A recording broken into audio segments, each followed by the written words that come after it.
Design-wise, the Leica SL2 spanks the Canon R5. The SL2 is quite simply a work of art, while the Canon R5 is a working man's tool. It's like comparing a Mercedes-Benz or a Porsche maybe to a Prius or a Toyota Corolla in terms of design. There just is no match. In fact, in my other video talking about the Leica SL2S, which has the same body as the Leica SL2, I said this.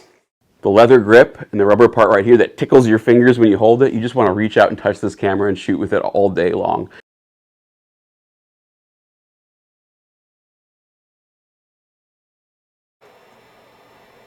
In terms of ergonomics, I think this is kind of a toss-up.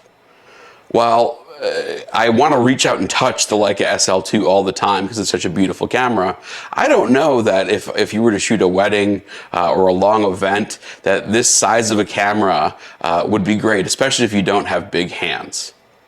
On the other hand, the Canon seems purpose-built for long event shooting, weddings, graduations, that kind of a thing.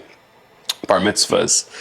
The camera does feel good in the hand, and it seems like it would not get uncomfortable over a long period of time. I shot a couple of weddings with the R5, and I found this to be the case. I even used the 28-70, the big honker of a lens, and the 70-200, and both seemed to be okay. Admittedly, with the 28-70, my hand was a little sore after the wedding with the R5, so I would probably give the edge in terms of ergonomics to the R5, but not by much. I think if you had bigger hands, the SL2 might actually fit you better, just given the bigger grip and the bigger size of the camera. Whereas if you had medium or small size hands, the R5 is probably the more comfortable camera. In terms of buttons and things like that, I think both are equally easy to find and press, even while you're holding the camera to your face. So again, just think it's a real toss-up.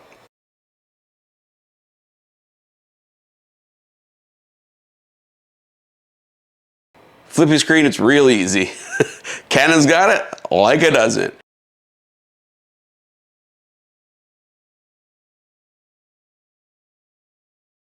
In terms of viewfinder and screen, the Leica wins hands down. This is probably the most beautiful screen and viewfinder I've ever seen on a camera. The R5's is fine, but the viewfinder especially looks very video screeny. It has weird blackout problems occasionally. It's just not that great. On the other hand, the SL2's viewfinder is like humongous. It's like literally this big when you're looking at it. The images look so lifelike, so good, sometimes better than life. I don't know if it's the glass they put in front of the OLED viewfinder or what, but it's just gorgeous. Similarly, the back screen is much nicer than the R5 screen. So for this one, the Leica SL2 extremely, definitely gets this point.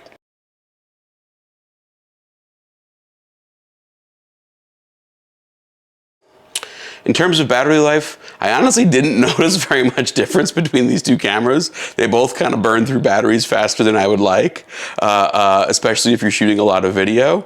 I find that, you know, you need probably 4 batteries for either one of these cameras to shoot a whole wedding or to shoot a whole event. So I'm going to call this one a draw.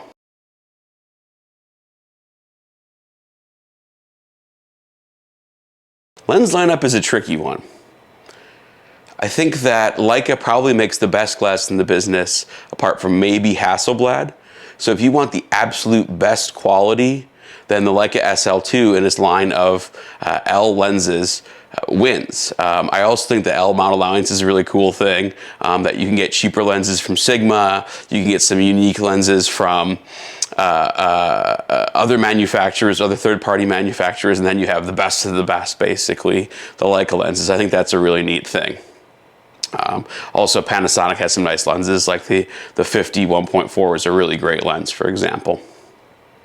However, if you need versatility and unique lenses, Canon probably is the winner. While the lenses are simply not as good as the Leica, they're getting really close. The 28-70 f2 zoom lens they have is very close to Leica quality. It's not close to Leica size, it's a monster. It's like the size of, you know, a small child. But the fall off, the bokeh, all those things are really, nice. The color rendition are really nice.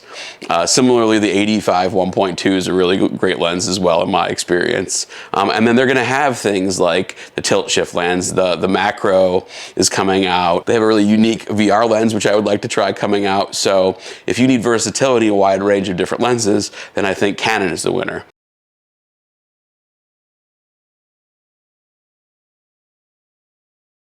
In terms of image quality, I think the Leica SL2 has the edge here, but it is not as much of an edge as I expected.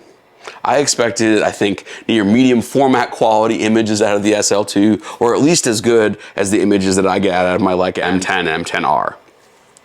I found that the Leica SL2 images are probably closer to a Panasonic camera than the other Leica cameras that I have used in the past, both the S system and the M system. So that was a little bit disappointing. Certainly the Leica color science is there. If you compare a picture from a Panasonic camera, which I will do in another review, to a Leica camera, you can see that Leica has tweaked a number of things in the camera, and the color science is a bit different. I believe they have also sort of taken a layer of glass off the sensor. So you do see those things, not to mention you do see the quality of the Leica glass coming through in images. However, it's not as huge of a jump as I thought it would be from a Canon camera, for example. On the other hand, the R5 has very good images, as I'm sure you've seen in many reviews on YouTube. It's a very, very good photography camera, and perhaps an even better video camera, but for the overheating. But for me, there's just something about the images that come out of the camera that don't jive with my tastes. In terms of like the color science, it's always like a little yellow, orangey. The skin tones are very orangey, and it's very hard for me to get that out in post. And then on top of that, the images almost have like a milky, synthetic feel a lot of the time, which I also find hard to remove in post if that's not what I'm going for. For certain things, I think that's a desirable quality. I think certain sort of commercial portrait photographers, family photographers, wedding photographers, that might be quite desirable because it makes the images easy to edit. But for someone like me that's doing some more of higher end stuff, artistic stuff, that look often doesn't really work, and it just creates a lot more work for me in post, which I might not have to do using the Leica SL2. Here are a few more test images I took with both cameras. As you can see, the images are very close. However, given the image processing issues I had with the R5 files, I'm going to give the edge to the SL2 on this one.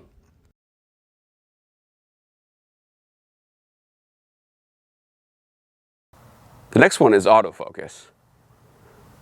The Canon R5 can do it really well. The SL2 can't. As you can tell, this was filmed on the Canon R5.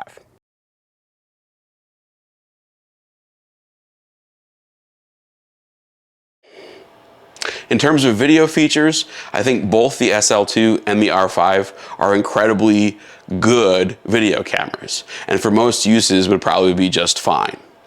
The differences are that Canon can shoot 8K for like 3 minutes before it starts to overheat, and that the Canon has a flippy screen. The SL2 has something like 6K video that's really nice, and it can shoot it for a long period of time. So I think that this one sort of comes down to your own personal needs. If you need 8K for short bursts, or if you want to film yourself, the R5 probably wins. If not, the image coming out of the SL2 is equally beautiful, if not even prettier, especially with the Leica glass on the front of the camera. So this is basically a draw, except for the fact that Canon has a flippy screen. So for that reason, I'm giving the Canon R5 the point for video features.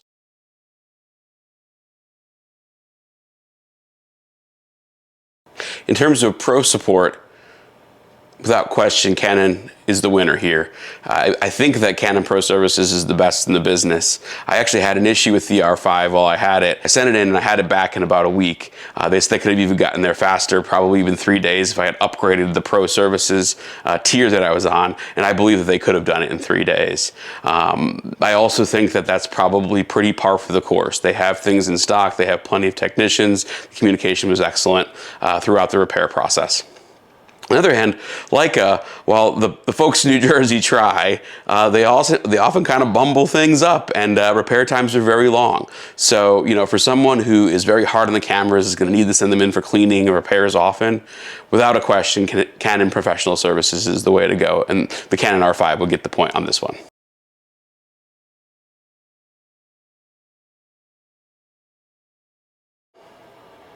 I know there are plenty of other options out there, but I personally own and use Profoto flashes and strobes. I think they're easy to use, they're super reliable, they've never let me down. They're a little bit on the expensive side, but I think overall, how long they last and how well they work, it's worth the extra cost over like a Chinese brand or some of the other options out there. I've never tried any Broncolor stuff. I'd love to try it. And I never tried any of the stuff from Nashville. I'm forgetting the name right now. Paul something, I think. Never tried those either because Profoto has always just worked so well for me. In terms of support for Profoto, Canon is the clear winner here.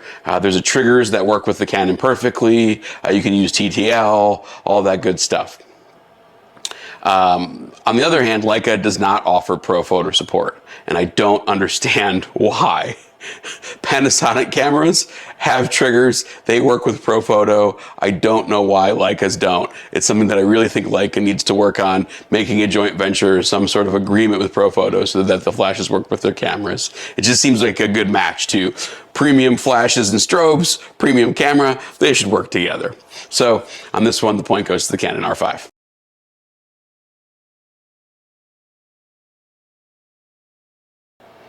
In terms of price, these are both relatively expensive cameras. I believe right now the Canon R5 is about $4,000, while the SL2 is pushing $6,000. The SL2 has a far better build quality. It feels like a tank. It's built out of a solid block of aluminum, whereas the Canon feels like a piece of plastic. So I think at least $1,000 of that additional price is warranted. Furthermore, I think the Leica SL2 will probably hold its value over a longer period of time. So on this one, it's also sort of a tough one to call. Certainly the R5 is cheaper, but it's not cheap. So if price is a huge consideration, probably go with the R5. But on the other hand, I really do think the SL2's additional price is warranted. Maybe not $2,000 more, but an additional price is warranted given the high quality materials that clearly went into this camera. However, just based on a pure numbers point of view, the Canon R5 gets this point.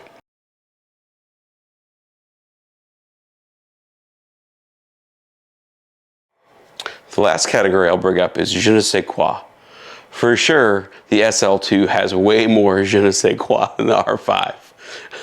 I just want to reach out and use the SL2. It's a beautiful work of art. It makes me want to take pictures. On the other hand, the R5 is a great camera. I've taken great pictures with it. It's extremely versatile, but it doesn't necessarily have anything about it that makes me want to reach out and use it over other cameras. I would almost always pick one of my other Leica cameras or other cameras over the R5 in terms of just excitement about using it, the je ne sais quoi.